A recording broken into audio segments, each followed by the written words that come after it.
Bueno, continuando ya con el segundo ejercicio, vamos a evaluar también un ejercicio de ese mismo certamen que vimos anteriormente. Y es un ejercicio que puede parecer sencillo a simple vista porque el enunciado es súper corto, pero tiene mucha implicancia matemática. Así que me piden calcular el flujo saliente, bueno, el flujo para la curva C, o sea, la integral cerrada de C de f punto r, donde f es un campo vectorial que en su componente y tongo es menos i sobre x cuadrado más y cuadrado, y su componente respecto a j tongo sería x sobre x cuadrado más y cuadrado, el campo vectorial que a mí me están pidiendo calcular. Me dicen que c es la curva recorrida en sentido positivo, dada por x cuadrado sobre a cuadrado más y cuadrado sobre b cuadrado, y eso es igual a 1. Lo primero, aquí se asemeja esta ecuación. Esto deben haberlo visto ustedes en Mate 1, pero esta es la ecuación de no una circunferencia, sino una elipse, ¿ya? Donde la elipse topa en A, que sería en este caso A, y topa en el eje Y en B, ¿ya? Entonces aquí yo grafiqué una elipse típica, creo que esta fue random, pero básicamente eso sería la ecuación de una elipse. O sea, si a cuadrado y b cuadrado son iguales e igual a 1, tenemos una circunferencia de radio 1, pero la elipse puede obviamente tener distintos lugares donde tope al eje X o donde tope al eje Y, o sea, el corte en este caso, ¿ya? Entonces esta sería la ecuación de una elipse, tenerlo siempre presente, esa, porque a veces se las pueden dar de distintas maneras. Se las pueden, por ejemplo, dar como x cuadrado sobre, no sé, 16 más y cuadrado sobre 5 es igual a 32. Entonces para llevar la elipse, normalizamos, ¿ya? Bueno, esa sería la primera consideración que tendríamos que tener presente. Ahora, si a mí me piden calcular el campo vectorial sobre toda esa área, ¿qué tengo que tener presente? Que la definición general para calcular flujos es que se debe calcular en cada uno de sus puntos. O sea, el flujo lo puedo calcular acá, sí, lo puedo calcular acá, sí, también. Pero ¿qué pasa en el punto 00? El flujo en el punto 00, esto es infinito y esto es infinito. Por lo tanto, no tiene sentido eso. El flujo se indetermina en el punto 0,0. Entonces, el campo vectorial en 0,0 no existe y no debe existir y no debemos considerarlo para nuestro análisis porque va a ser que el flujo saliente va a ser infinito. Entonces, no tiene sentido considerar ese punto. Entonces, lo que se hace es que se debe de eliminar de algún modo u otro el punto 0,0.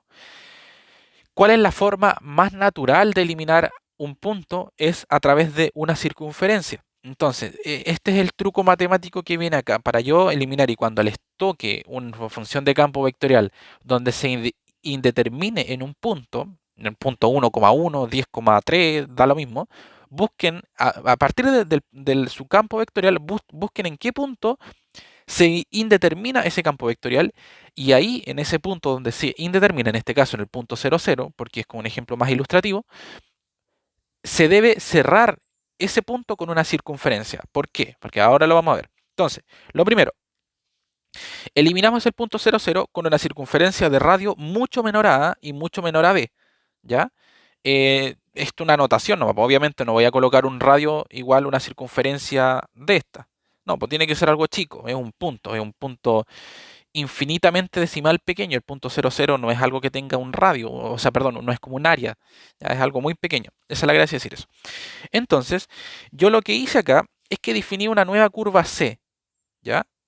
Una curva C que es la unión entre C1 y la unión entre menos C2, ¿ya? C1 es la que me están pidiendo acá, entonces vamos a renombrar esta y vamos a decir que esta es C1, ¿ya? Y la unión de menos C2, ¿por qué? Porque voy a restarle la curva C2. Entonces, como habíamos dicho, la curva C2 va a ser parametrizada del siguiente modo: R coseno de t y tongo más R seno de t, J tongo, donde t se mueve entre 0 y 2pi, y aquí describo una circunferencia. Lo que hemos visto ya hasta el cansancio, me imagino que también lo han visto en este ramo. Ya así parametrizamos una circunferencia. Entonces aquí, ¿cuál es la gracia de hacer de esto, chiquillos? Es que yo con esta unión sigo teniendo una superficie cerrada. Porque esto es una superficie cerrada, claramente es una superficie cerrada. Si yo le quité ese punto intermedio, sigue siendo cerrada en sus límites. Es como una dona, sigue siendo cerrada la curva, no se escapa por ningún lado, ¿ya?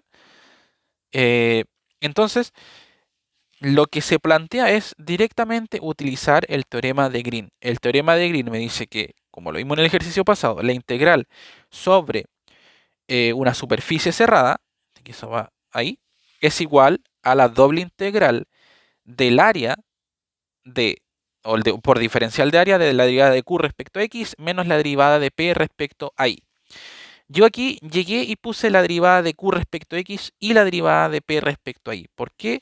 Eh, Porque es un poco tedioso derivar esto acá, pero ustedes lo pueden comprobar.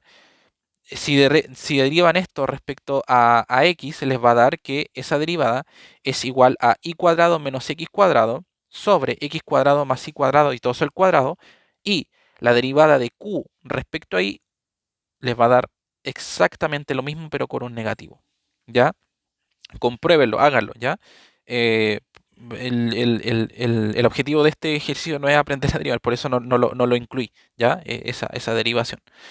Entonces, si se dan cuenta, la derivada de Q respecto a X es igual a menos la derivada de P respecto a Y, ¿ya? Entonces, esta suma completa o esta resta me va a dar cero. Cero da completamente cero. Entonces, súper sencillo y muy parecido al caso anterior que teníamos, ¿ya? Entonces, bueno, esa doble integral que viene a partir del teorema de Green, acuérdense de que el teorema de Green es para una superficie cerrada, por lo tanto, si yo cerré con tapas o con lo que sea, tengo que calcular el flujo saliente para cada una de esas superficies. Entonces aquí tenemos el flujo saliente para la superficie C1 y el flujo saliente para la superficie menos C2. Ese menos C2, ¿qué quiere decir? De que se está recorriendo en sentido negativo, perdón, para allá. Ya se viene recorriendo.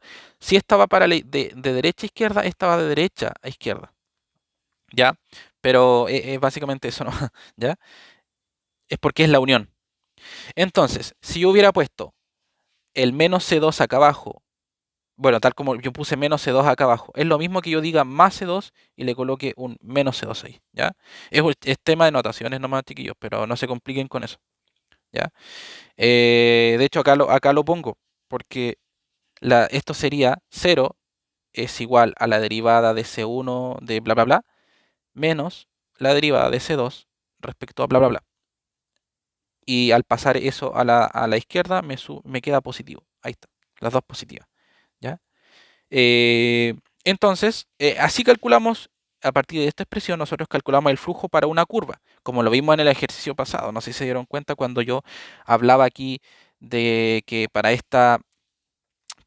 la curva que estaba topando aquí abajo, utilizábamos solamente el término respecto ahí, porque obviamente x era la derivada, o sea, el vector de campo en ese punto era cero, sobre esa superficie, sobre esa línea, ¿ya? En ese caso esto era cero, ¿ya?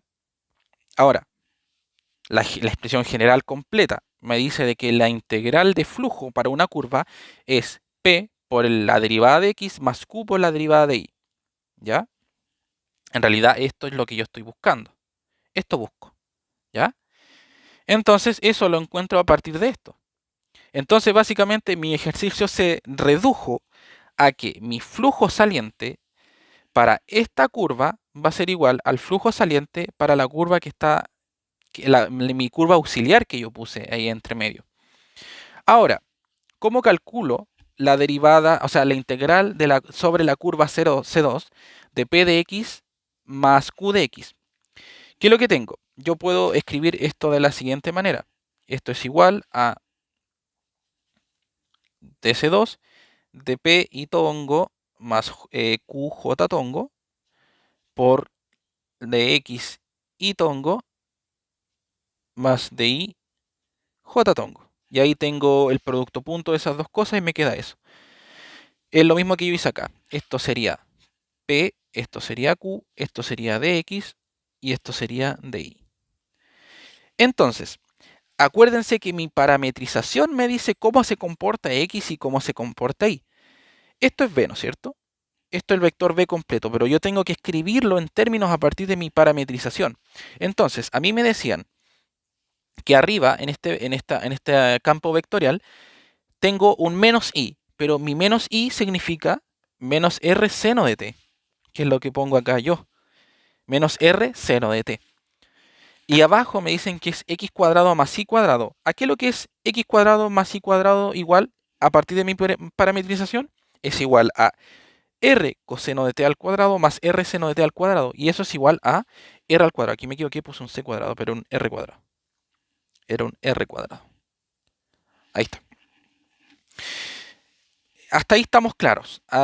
Para la componente en j tongo tenemos un x arriba, por lo tanto sería r coseno de t.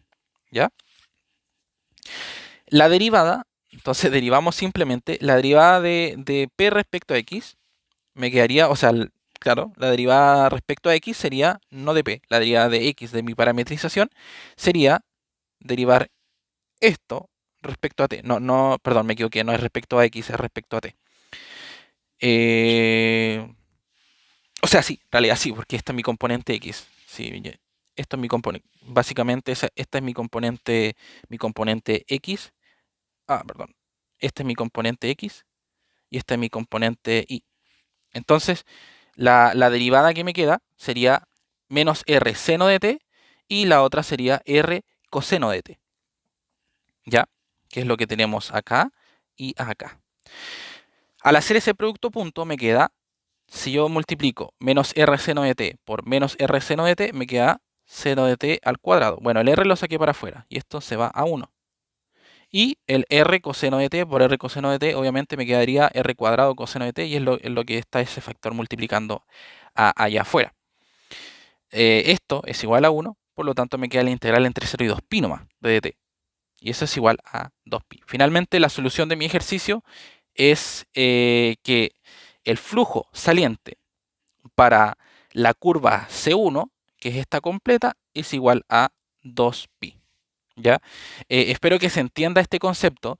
Eh, Mi flujo se indeterminaba en el punto 0,0, por lo tanto yo tengo que eliminar ese punto. ¿Cómo eliminamos ese punto, perdón? Con una curva auxiliar, cuya curva es una circunferencia de un radio mucho menor a los radios que yo estoy involucrado en este caso, que es A y B, ¿ya? O en radio, no en este caso, sino mucho menor a A y B, simplemente, ¿ya? Aplico el teorema de Green. En este caso, el teorema de Green me dio de que la derivada de Q respecto a X y la derivada de P respecto a Y es igual a 0, que este término completo que tenemos acá, esto era igual a 0. Y básicamente lo que yo estoy buscando es igual a menos lo que yo añadí. ¿Ya? Y simplemente aplicamos cálculos de flujos para curvas, en este caso la curva C2. ¿Ya? Esto tienen que tenerlo claro, chiquillos, ¿ya? La P la escribo a partir de mi parametrización, que es lo que hice acá. La Q la escribo a partir de mi parametrización. Y las derivadas de X y de Y también la escribo a partir de mi parametrización, ¿ya? El ejercicio llegó a un resultado súper simple. El enunciado era súper simple, pero el proceso es complejo, ¿ya? Entonces, analicen bien cuando les den un ejercicio que parezca simple, ¿ya? Eso sería todo por este ejercicio.